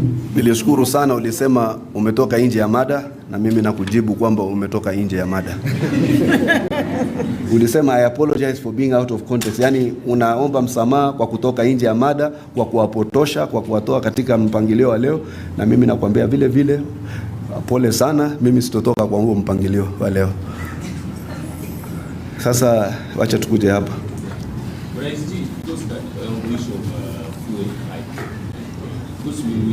According to the experts are saying that we are overtaxing on the news part. Because if you look at the levies, there are many levies that are government is taxing. But is there a way that government can temporarily maybe reduce temporarily? Yes, the government has reduced taxes. It has reduced VAT. It has subsidized the fuel. Na wajua kuendesha uchumi wa kitaifa ni kama tu kuendesha nyumba. Unaangalia ile mahitaji yako na unatoa mchango kidogo pale kuleta afueni. Unasema huwezi kusita mambo ya kununua chakula, lazima uendelee kununua chakula. So serikali inapunguza kidogo kile kiwango cha chakula. Yule mwingine anapunguza kiwango chake cha kuangalia TV. Yule mwingine anapunguza kiwango chake cha matumizi ya aina fulani. So kila mtu lazima awe na mchango mmoja. Hao wapotofu hizi mayowe walikuwa hawapigii Uhuru Kenyatta. Uhuru Kenyatta, William Ruto anakuja anamwambia najaribu hapa. Uhuru Kenyatta analia, mimi ndio niko Ukraine. Acha bwana. Mimi ndio usiwakumsikia. Mimi ndio nimeanzisha vita ya Ukraine. Umesikia Ruto akilia kama yeye ameanzisha vita vya Iran? Anasema mimi najaribu kusubsidize hapa. Nimetoa jana peke yake usiku aliongeza 2.75 billion kupitia ushauri wa Dorcas Oduor, na ikapunguza harama yetu ya mafuta na shilingi 10 nyingine. Tuna cushion kwa kile kiwango ambacho uchumi na kibeti cha Kenya kinaweza. Na ndio hapo tunawaomba hata wale waajiri, wale ambao wanaweza kama watu wanaweza kuendelea kotini, koti zinafanya online, shule nyingine zifanye online, kazi nyingine zifanywe online, kunya nyingine zifanywe na shift. Wale ambao watu hao wanaweza work from remote locations, wafanye kazi kutoka remote locations, ili tuwe ni mchango. We must be a national movement that cushions ourselves from the adverse impact of this war. Hatujui Trump akiamka asubuhi ni Twitter, akilala ni Twitter. Jamaa ametuhangaisha bana. Alafu nikisema watu wanasema oh, bwana muongee juu ya Iran. Vita vilianza. Sisi hatuna uhasama na Iran. Sisi hatuna uhasama na Israel, hatuna uhasama na Amerika. Wameanzisha vita vao, athari na sisi. Na lazima tuwaambie waache. Meambia ndugu zetu wale wako katika dola za Kiislamu na za Kiarabu, watie nao pia mkazo. Wasikubali huyu mtu akiamka asubuhi analeta Twitter hii, akilala usiku analeta Twitter hii. Anachokesha. Athari sasa ni kwako na kwangu. Alafu nyingine mnajiona ni Amerika sana hapa, ati sijui yule amevaa kilemba, yule ako na madevu. Haya sasa, madevu ndio hiyo imekufikia. Wajua lazima tuwe na ukweli katika nyoyo zetu. Wakati ni dhuluma, isemekane ni dhuluma. Wawache hii maneno bwana. Kiongozi anaamka asubuhi anatuwekea Twitter, mambo yanaenda juu. Anamaliza kesho, sasa sisi wengine, mimi niko na maoni bwana. Wengine hawana maoni labda. Mimi niko na maoni. Na mimi na ile dhulma inajulikana pale imetokea. Na nani alianzisha hii uhasama? Na wawache. Wewe Iran ilikuwa imekosea wapi wewe? Sasa bona sote tumekosewa. Bona sasa nyote tuko hapa tuna address cost of living. Tuna address fuel supply, global supply chains. Na kwa ajili ya watu wawili tu kukosa kufikiria. Wacha tuongelee mwingine. Yes, ndugu. My name is Mike from TV 47. I have two questions. Yes, sir.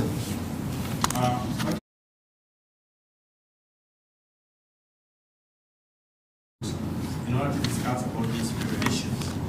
Two, there have been claims by Safina party leader that this increment of fuel is due to government wanting to pay about 800 billion shillings left between now and the end of this financial year. What is your opinion about that? Safina party ni nani?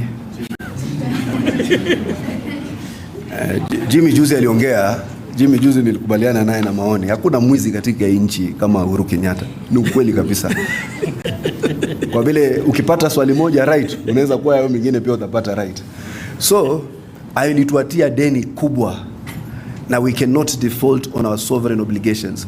Wizi wa Uhuru Kenyatta has had a direct impact on our domestic tax mobilization.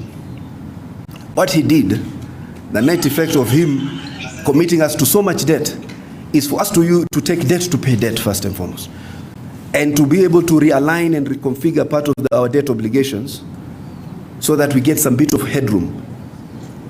Ilikuwa kila pesa tunakusanya katika mchango wetu wa kitaifa tunaweka kulipa deni ya Uhuru Kenyatta. Pesa waliiba kwa SGR, pesa walifanya hivi, kila kitu sisi tunalipa tu. Na Ruto ameibeba kifuani na mgongoni bila kulalamika. Sasa tukiweza kulipa hizi deni, tutapata ile situation ambayo tumeona Ghana, credit ratings zetu zitaenda chini, kutakuwa na crisis vile tuliona Ethiopia. Lakini tumebebana nayo. Economic outlook ya World Bank wanasema tuko sawa. Wanasema Kenya is an investment destination. Watu kule magharibi wanaona ati so suddenly mabloga wa Munyoro ati wamekuwa revolutionaries, ati Emmanuel Macron ati ni ubepari, ukoloni mamboleo. Wao wameona opportunity, ati wamekuwa ati Kenya sasa ni puppet. Yani Uhuru Kenyatta ni revolutionary. Nyinyi mnajua mtu ambaye ni mtu wa mageuzi kweli ama Kenyatta mwenyewe? Emmanuel Macron ameona interest na sisi tumeona interest. Kenya's national interest is its own interest. Ukija hapa ukitaka kutufadhili infrastructure, tutachukua mchango wako. Ukija hapa unataka kushirikiana na sisi kujenga barabara, tutachukua mchango wako. Ultimately it is for the people of Kenya to benefit exponentially. It is for the people of Kenya to be able to get value. Na kama wewe ulikuwa zamani bepari na sasa umeamua kuja kushirikiana na sisi, utatoa apology yako. Sisi tumeona watu wameapologize sijui colonialism, utatupa ridhaa yako ile compensation, alafu tuendelee kujenga. Tulileta viongozi 35 heads of state. Hao 35 heads of state, na wewe ni blogger wa Munyoro ambaye alishindwa kuwa DO akamaliza term yake, akashindwa kuwa deputy president akamaliza term yake, alafu wewe uko na akili ya kutuambia ni nani revolutionary, na 35 heads of state wakiwemo watu ambao wanahesabika na kujulikana katika ili bara la Afrika wanakuja hapa Kenya kujadiliana masuala ya kupeleka Afrika mbele. Unatuambia wewe na Wamunyoro yako kwamba ati Ruto ni puppet. Wewe ndio puppet. Wewe ndio cult mwanzo. Kuna tofauti. Wewe ni cult. Recalling parliament, every Kenyans, that's why I urged people to use some solutions, because hii crisis si ya milele. Hivi vitaisha. Hata mwenye Trump hawezi kuvibeba. Hata huyu nani, they are running of military objectives. Vitaisha. Kupunguza kelele za wakabila, kwa vile hivi vita si vya milele, tukae chini tujadiliane. Kama kwa mfano unaweza mkaja hapa physically, sio? Lakini pia Facebook yetu is running. Unaweza mkakata zile kanda, tukamwambia kuna press conference, mkao mnaangalia Facebook yetu, mseme hapa ameongea poa, mchukue soundbite yangu bila ya mimi nakaa na address empty room, kumbe nyinyi nyote mko katika vyombo vyenu, bila ya kufika, mko nyumbani mna file story. Iko namna ya kusaka problem. Sisi ni watu tuko maarifa.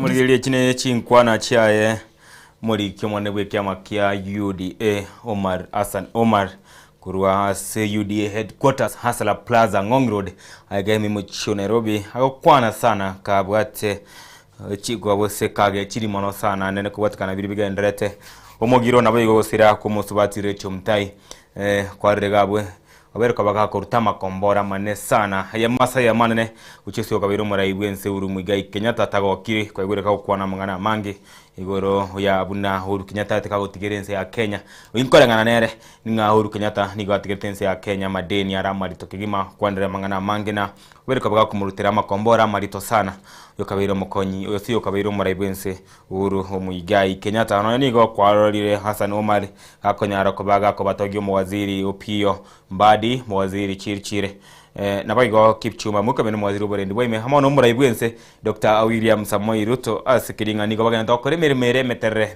eremia guchasa ba Kenya nabaigo nigabore ba Kenya kubwaterana ano muraibwense elyo banyare gokora guswenya wikirania magendro ona wekoreta amonchireria nabaigo gokeye birengo yugima imeyense ya Kenya no nigo nende horrekerega kuruta makombara guchasa barai oyo kabiro mo konyuma rebwense nabwo marewe kyamagia DCP Geoffrey Rigathi Gachagua yibona igo tali meyense ore sinse mo cha UK nere ore kabaga kurutura makombora ya marito na Hassan Omar asate birenga nigo babotumika obege siasa nigo hamarega kumubekera ingan nero tumita abantu bagachika makomusamba musubati la chorumtaye skera teringa ine engena ere enkongo kigima nigo hatebire hinga nigambolire muwaziri w'oborendi bwaime Onesimus Kipchumba mukomene ko irege tambukere kenene kieri chigo kwene kinga bali bakorete getambukere gose bakorete gekoro ekyo igyo kobwanya ko musamba musubatire cyo mutayi go ikate ko sirwe mwari tukorigoro nigo bare ruge tambukere kieri chiko tware kana ko machane ochinkwana chae korengana osano Mario Teiringa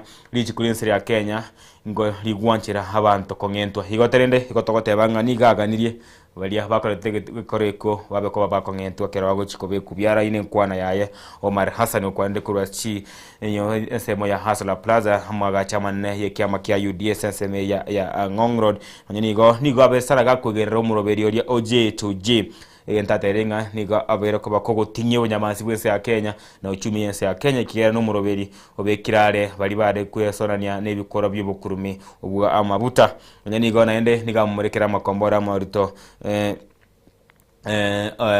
umubunge bwensema ya Kiaru ni Nyoro na boigo umurebe kyamagia DCP Geoffrey Gachagua sekeri nigo atebire buna igo bakwamereria umuroberi ogituji barabwo enganga yebene no gotema goita na kolimia na boigo koremaria uchumi yense ya Kenya ngiye kugera Nyoro amo gose ndiri Nyoro amo na Rigathi Gachagua bakurwania umuroberi ogituji bokareta mabutemense ya Kenya korengana nere nigo murubiri yongere ko bokotinyo bunyamasi nabaye gukora bari barenge gusalia uchumi yense ya Kenya na gusalia guri abuteme yense ya Kenya asabere ko tebanga gati abali babwate mabuta bare ko ne burobanyane naende no murayi uyo kabero murayi wense Uhuru Kenyatta oyunende itkalero rekaninga nero irwa makombora manne kabisa na Hassan Omar esaterenga nero bwate omukurumie sengencho ni gabwata chikambuni chama butaimense ya Kenya nagiye kogere serikali ya Ruto yarete mu rubero G2G iliko kuora bali baraba kurumi ase ensemo yo nigo gakwanira mange nigakwanira igori yo senator ya momori kereteli uko na gatema komo gosanga tamase kuko na Gachagua kegaragashagwa tari muntu kawaida bune yaro tayirenga yate gosona Gachagua korende no muntu umete egento keria agokora nigo umuteka kumotege muraibwense hasebana tayire ningagenda tokore meremya nakwene kinga ngotinya rubunyamasi ibwense ya Kenya Hassan Omar tachiete gotiga hoyo reo homuraiwe kya makeri kya Wiper yo kabiro mukwanyi bo muraibwense Kalonzo Musyoka hasa morokanga watermelon na nigate birenga nere otomete abantu gusamba chiabisi chekiama kya UDS emeri yabo kamba cyahita kwa kigo samburit ko olye igoro asa hamerega koma tumetenga tali montumya agwekanye bikoro byaye ni ebitali ebikoro bire byo mwancho mugere haina araga ndrete korwa chinsemecho ekero gwegureka okwana ko cyabisi echo bereka bakao kwana rege korwa agia okorobekana kwa abalia bagente korobekana abalia barabatenene be sector ya matatu abarundi bekigana bayiga bakenya bonzi abo bakiramo nakubabwatesia abatenene be sector ya matatu konyara gosekunya bakora korobekana emergency ya Kenya kwandra mange kabisa aye bono tokanya torenga kia machibu abo chikana korwa sale kose igo barebana babane bagereti go kwa nene kerosa no mali aberka kwa no woro boy garmono gotikana ye mambi yabone igabuna tokende to kwa ni go mwancho muri ni go muwaziri mugaziri wa mangana ye kiganche kicibesa bosibwe wizara ye kiganche ge ni bo imense ya Kenya John Mbadi aberka bakao kwana na bali kia mangana ama yakurwa ebiteseni aho gege imense ya Kenya asa ene kiribuna ngokora bali bikaritwa lero na bwate ni be sector ya matatu riko ranga nkora bali chibo lyo mwede kigima lyo kunyara abikengako na gukora umugiro yogenderete ko sali uchumi yense ya Kenya se wikira igoro chibilion chinyige sana cyahita kaba achigo siribwa in terms of tax nabo igo chinyige chigasiribwa wetera asamangana ayo obo ibi boli bwa takaba bakoreka nabo igo samba ni bo yabantu chigasambwa so market chigasambwa gatie bintu binde binge ntete na korokie gosentete nkoire yamasa yamo wararenkwa na ya John Mbadi ya kwandre kegetire amo nabadi kyamangana mayakurwa ebitaseni aho The strike is completely uncalled for because we need to understand the genesis of the crisis we are in. This is a global phenomenon. If you look at what is happening across the globe, 20% of the fuel supply in the whole world comes through Strait of Hormuz, which has been blocked. And so that has reduced the supply of fuel across the globe to 80%. And for African countries where Kenya belongs, the bulk of our fuel comes through the Strait of Hormuz. And so now our suppliers or the marketers, the oil marketing companies, that suppliers have to go elsewhere to source for fuel, some far places, some go up to India to source for fuel. And that has made the prices of petroleum products to go up. So that what we call the Platts price or the index price has gone up from about 642 in February US dollars before the beginning of this war to 1,120 US dollars per metric ton. That is over 80% increase. You can see the government has already intervened significantly. First, in the first month of April, when the effects of this crisis hit first, we subsidized by about 6.2 billion shillings, the price of fuel. Yes. Now we have subsidized again by 5 billion shillings. And we have another 5 billion to going forward to the month of June, because we couldn't exhaust it. And we don't know when this war will end. And now, we have also reduced the value-added tax. I know people have also talked about other levies, that we should cut them, should reduce them. But it should also be understood that Kenya is a big economy, and we have a commitment already. We are in the month of May. We have basically exhausted our budget. So where are you going to cut the budget if you don't have that revenue? Are you going to cut people's salary? No. I don't say that we don't have any other option left. So what I'm saying is the options are limited now. We have run out of options. We could squeeze ourselves, but at a cost. So we must be prepared that if there is any other additional action we are going to take. You know, my role in this ministry is to advise and advise professionally. Now, if we are going to take any other action, and which can only be to remove some levies or cut taxes on petroleum products or fuel, which is a temporary measure in my view. But the effect is going to be dire. Because right now, as I mentioned, we are in the month of May. We have only June left. So the budget is definitely has already been implemented, largely. So what has not been implemented is the salary for June, is the transfers to counties for June. What are we going to reduce? Are we going to reduce the transfers to counties? Are we going to cut salaries of the public servants? It is a problem, but that we must accept there is a problem. But we are engaging presently. Yesterday you saw Waziri Wandai, Waziri Chirchir and myself. We met these players in the matatu industry, and we discussed, and that discussion is going to progress even today. We are looking for solutions because we can't just sit back. However difficult it is like a COVID period. You have to look for measures, and those measures, we are at this desperate times. Desperate times call for desperate measures. A quick one, just before you leave. The intensifying debate to abandon the G2G agreement. Are you perhaps in any talks to abandon this one, to give oil marketers a free market? Look at countries where there is a free market. They are not doing better. In fact, let me tell you, that is the most uninformed proposal. Why? Because first, with G2G, we will be assured of supply.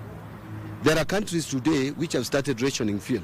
For example, Burundi have told their people, you can only take 30 liters per week. And then there are countries where they are advising people to work from home. So, us at least, we are assured of that supply. That's number one. Number two, look at the premium cost on fuel. G2G has guaranteed us a price that we negotiated several months ago, which is much lower than the current prices of freight, insurance, and premium. If you go to our neighboring countries, they are paying $250 or thereabouts per metric ton. In Kenya, we are still paying between 78 and 97. So it is ill-advised to even imagine that we can abandon G2G. Thirdly and lastly, G2G guarantees the security or stability of the foreign exchange because there is no immediate demand on forex. If we have immediate demand on forex in Kenya and the shilling depreciates, the price of fuel will be so high because it will now be based on the strength of the shilling to the dollar. That is not something that Kenyans should control. Should you expecting something today? Well, it depends on how the discussion and negotiation goes. Because again, we can only do what is possible. But we will discuss. I am happy that we started a very constructive and productive debate with these players yesterday. Thank you. I'm sure that, God willing, we will be able to unlock this stalemate as fast as we possibly can. Thank you, sir. Thank you, Waziri.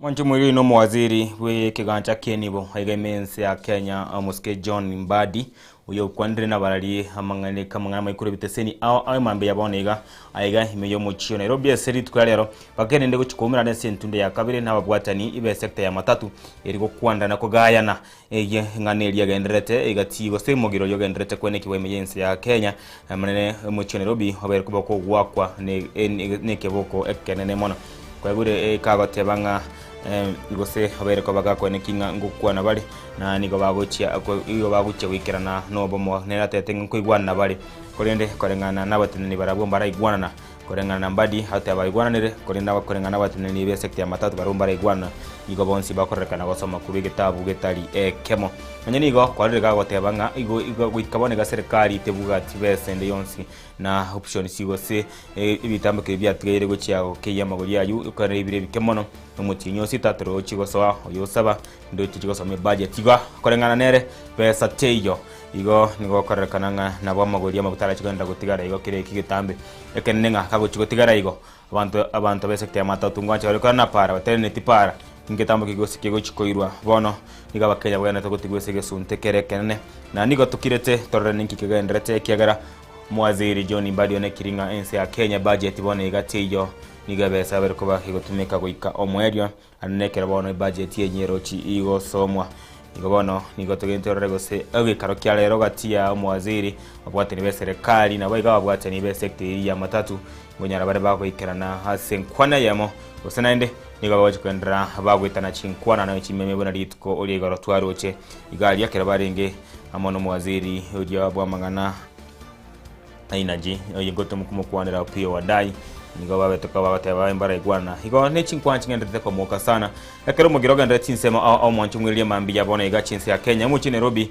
na oragente gwako negesire kenne ne michiende buna businkwa roche na ibashankwa roche ki ni chinse mo chinde chigente kwene ki umugiro horo monne sana chinse mo cha western mugiro no gendete kwene ki wagaria nene sobotoire barekande barbo sense mwiri ya Kisumu kwende emechi menene ni endete kwene ki umugiro nene ngo mu Nairobi uyo wera ko bagogotena kurwali tkoregoro wikabone gabana mambi nkwara kunyora abantu ende baswere para batakunya korobekana hayo nsiri batocho kwenda gukomanya kuraso murubiri itoga igane mirubiri ito ayiko chekobwatya agatoika sama ya mangana maye yechinsa isano na ibere na algo komanyitore mwanyi chinsa ko minochi kumanyibwa nsari ya mwana bako chinsa cyabo tuko chonsi no chukira ko bako komanyibwa na koko sembu sobo ime ninga ningi kigendrete anene semeri yo mugiro ngo chikumanya ko sema na banyine sekta ya matatu amone serikali obirko bawo ikosobwamo na wanchirana hayonsi ngo tochika bato komanya korose getasinike ito kya Benegian Soko TV igotoma soko kagandra ko tubwati osobwange mano nawe semetara yetu ya Facebook gotochika to komanya kire second na kire dakika ninga ninki kigendrete ko chinsemo au chinse ya Kenya nene ga igasomo cha Nairobi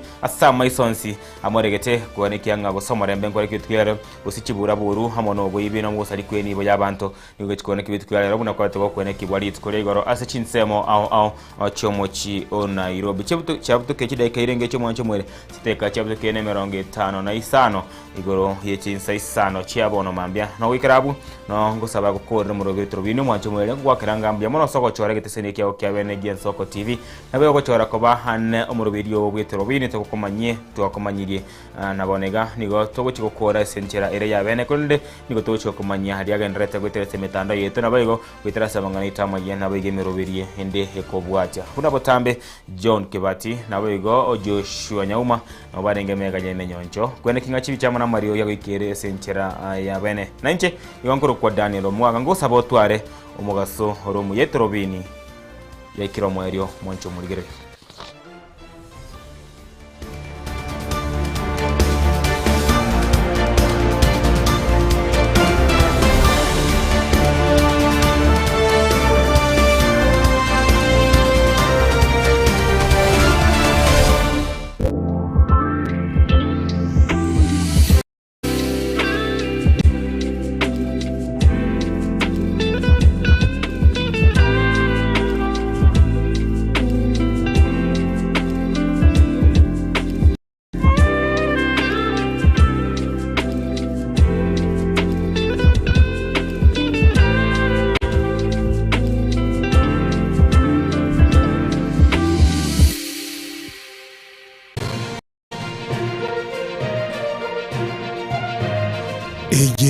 Eye Soko TV, oboroso bumugusi.